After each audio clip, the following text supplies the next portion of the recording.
Minasan konnichiwa and welcome to Shogo's podcast. So today guys, I recently made a YouTube shorts that I wanted to add a little bit of information for those of you who are actually training in Katana or interested in training in Katana. I think it was, a 1 minute video might have confused a little bit some of you.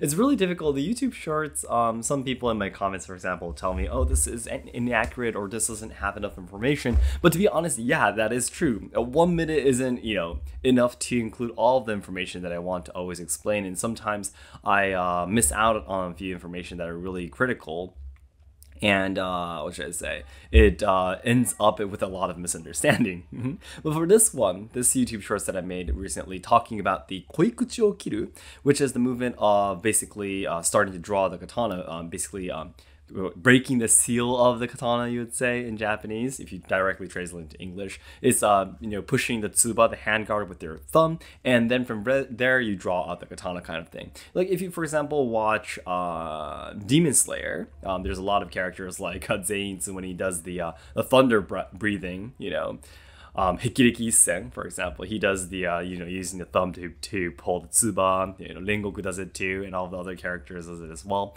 But that movement I explained in the YouTube shorts is not. Some people say that it's actually not that practical because it takes a little bit more time for you to put your thumb on the tsuba, and also if you are, for example, in an actual emergency situation where you're going to be suddenly attacked by someone, you might rush, you might be a little bit scared, for example, you might rush to draw your katana. If you have your thumb on the tsuba incorrectly, you might slash your own thumb, for example. So in order to avoid that, I explained that you could just simply grip in without even moving your thumb. You could just grip in your hand. Your left hand is holding onto this sheath, the scabbard, to push out the katana. And you can actually do that, and it's actually much easier and faster to do it. And it's really something that I learned from a kobujutsu, which is a traditional ancient martial arts sensei before in the past. And the few things I want to include into this story are actually two things, I believe. Number one is that I explained that as an Iaido trainee, even in Iaido we are taught that the proper way to draw a katana is to put the thumb on the handguard and push it out with your thumb and then draw it. So as I explained in my YouTube shorts, if I believe that it is not so practical, why do Iaido trainees, why are they forced to do that?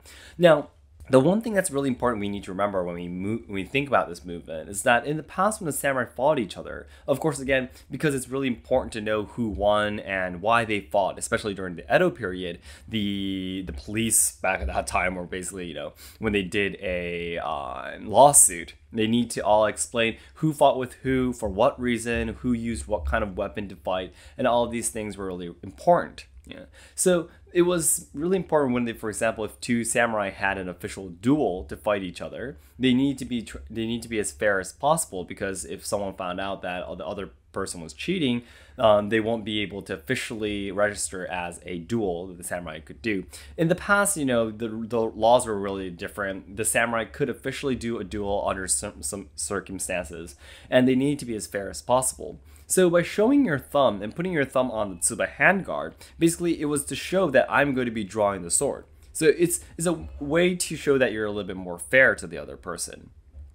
So as in Iaido or these kind of formatted katana techniques, they teach you to do that to try to be as fair as possible. But again, the instructor that taught me this way again, as I explained, just by gripping the sheath, the scabbard in to push the tsuba handguard out, is a person who trained in kobujutsu, ancient martial arts. So the people who train in kobudo or kobujutsu, as I explained in one of my past videos on my main channel, those people practice something that's much more practical. It's literally for attacking, maybe even ending someone's lives, and winning the fight. Less of more of the mental training or being fair, that kind of stuff. Leave that stuff out, and it's actually more about real fighting. The kobujutsu, kobudo are, because again, it's the old style.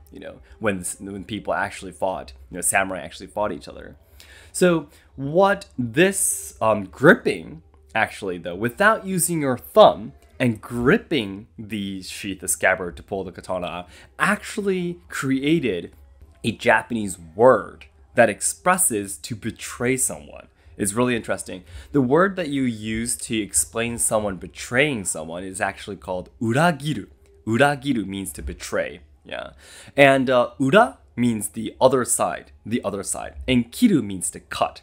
But again, as I explained, putting your thumb on the tsuba handguard to press and unseal the katana is called koikuchi o kiru.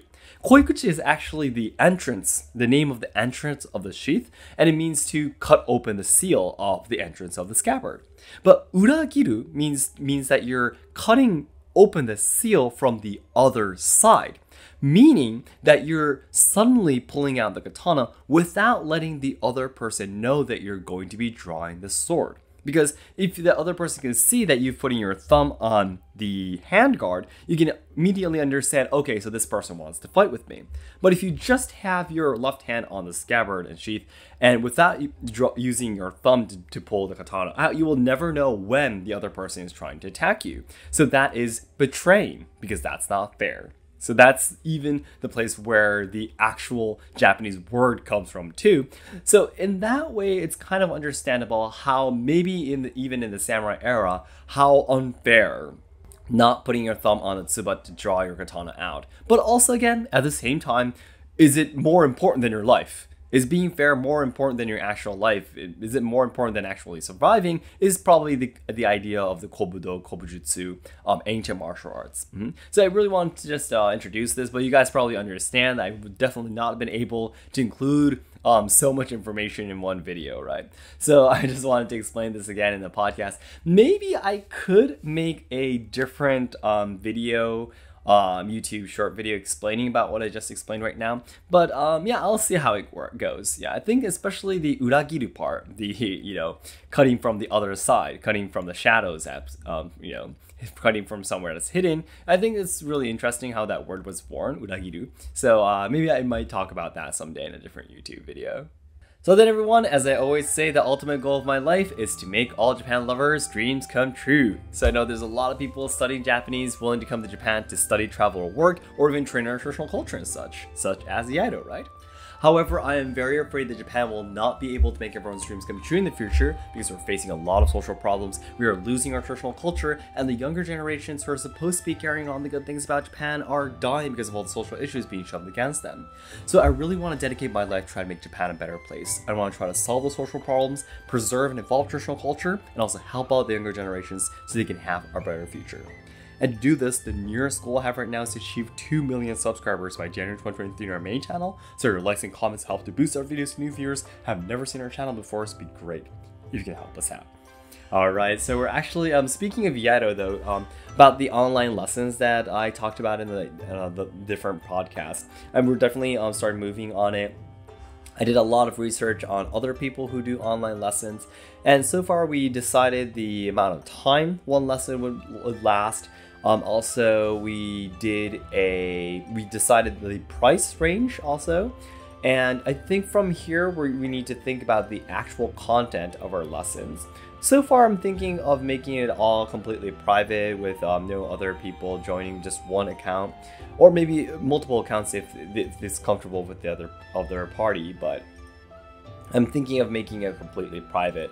And also, I'm thinking of just probably making a website so people can make a reservation and such, yeah. But that, I definitely need my wife's help. She can make websites, she was originally, she still is basically a web designer and also a programmer, so I'm going to be asking her to do it. But all of these things are finally starting to move, and I'm really looking forward to reporting to you guys that it will finally be able to actually get started.